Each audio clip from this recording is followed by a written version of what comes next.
What happens when you put legendary German manufacturing capability together with Ukrainian-designed drones? Well, today we're talking about something that should make Moscow very uncomfortable.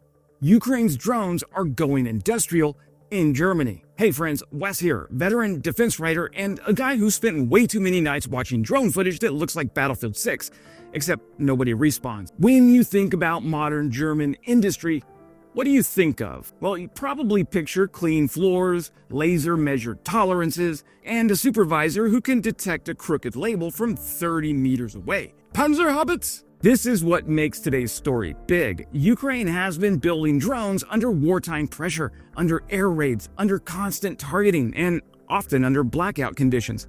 Now, those designs get a production home that Russia cannot crater with a single missile volley. Quantum Systems, a German drone manufacturer based in Bavaria, and Ukraine's Frontline Robotics have announced a joint venture called Quantum Frontline Industries. The stated goal is blunt: build Ukrainian-designed drones on an industrial line in Germany at scale for Ukraine's defense forces. Let's set the battlefield context first, because this is not a business story. This is a survival story. Drones are not a sideshow in Ukraine. They are the main event. They spot artillery, they correct fire, they drop munitions into trenches, they stalk vehicles, they hunt other drones, they turn nights into a horror film with a battery. Russia figured that out too, which is why the sky over the front line has become a kind of invisible knife fight. Both sides jam, both sides spoof, both sides try to blind each other's operators. Both sides accept that thousands of drones will die for a few kilometers of ground. That is why industrial scale matters. When you need drones, the way infantry need ammunition, boutique production does not cut it. You need volume, you need repeatability, you need parts that arrive on time, you need a pipeline that does not get turned into rubble when Russia throws a tantrum. Now, according to reporting, the partnership sits around a €100 million deal, and the target for 2026 is 10,000 drones out of a new factory in southern Germany. Now, pause on that number, 10,000. That is not a charity shipment. That is not a press conference pallet. That is a production plan. The companies say this is part of a Build with Ukraine effort, and they describe it as Europe's first fully automated industrial scale foreign production line for drones for the Ukrainian armed forces. They also say 100% of the systems built in Germany go to Ukraine, in volumes set by Ukraine's MOD. Now, Russia spent decades selling itself as the heir to Soviet industrial might. Ukraine, the country Moscow tried to erase, is now exporting battlefield-proven drone designs into Europe's manufacturing base. You can hear the Kremlin's teeth grinding from West Michigan. So, what are they building?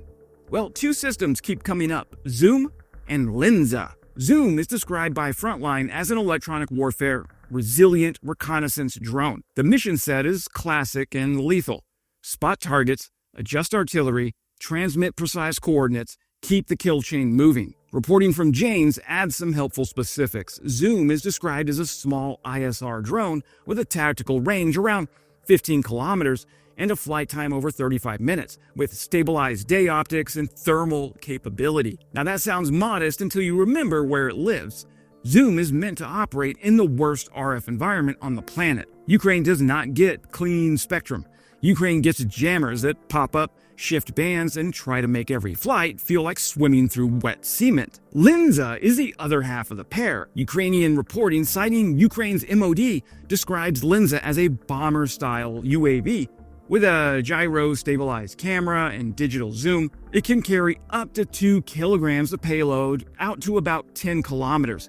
It can also mine territory, which is one of those phrases that sounds clinical until you picture it at ground level. The Ministry of Defense also highlights something that tells you the system was designed by people who actually get shot at: an external antenna that lets the operator control the drone from cover. That is the kind of detail you only prioritize after you've watched too many operators die because they had to expose themselves for signal. So what does Germany bring? Well, Germany brings the thing the United States is quickly trying to relearn: industrial depth as a weapon. Quick tangent, I used to work for a little German company called Siemens, and they flew me out to a little town in Bavaria called Erlangen to train on a medical robot called the ZIGO.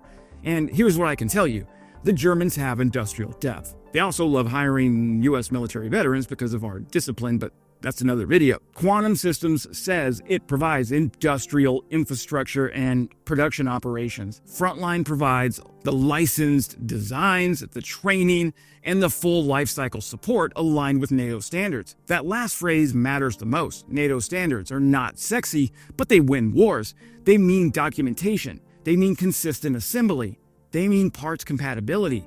They mean you can sustain a fleet without praying over a pile of mismatched batteries. Ukraine figured out what works by bleeding for it. Germany knows how to build it at scale without turning every unit into a bespoke art project. There's another layer that matters for 2026 and beyond: supply chains. One of the consistent problems in drone production for everyone has been dependence on components that come from places you don't fully control. Frontline has been trying to move away from Chinese components. A Germany-based production model gives them options and leverage on sourcing. That is about continuity. If a supplier goes dark, you lose drones. And if you lose drones, you lose eyes. And if you lose eyes, you lose people.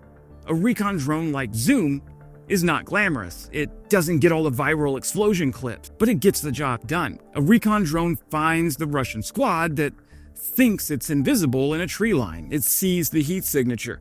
It marks the position. It corrects artillery. It watches the survivors scatter. It sends the coordinates for the next strike. It is boring in the same way that a competent accountant is boring, and that is a compliment. LINZA adds a different kind of pressure. A small bomber drone with a couple of kilograms of payload at 10 kilometers changes the micro battlefield. It gives small units a local strike option without waiting for artillery availability. It lets them hit a trench corner, a dugout entrance, a light vehicle, a squad in the open, and it can do it from a control position that does not require the operator to stand up and offer themselves to Russian snipers. Russia will jam, Russia will hunt operators, Russia will throw up cheap nets, Russia will attempt to create drone ambush zones.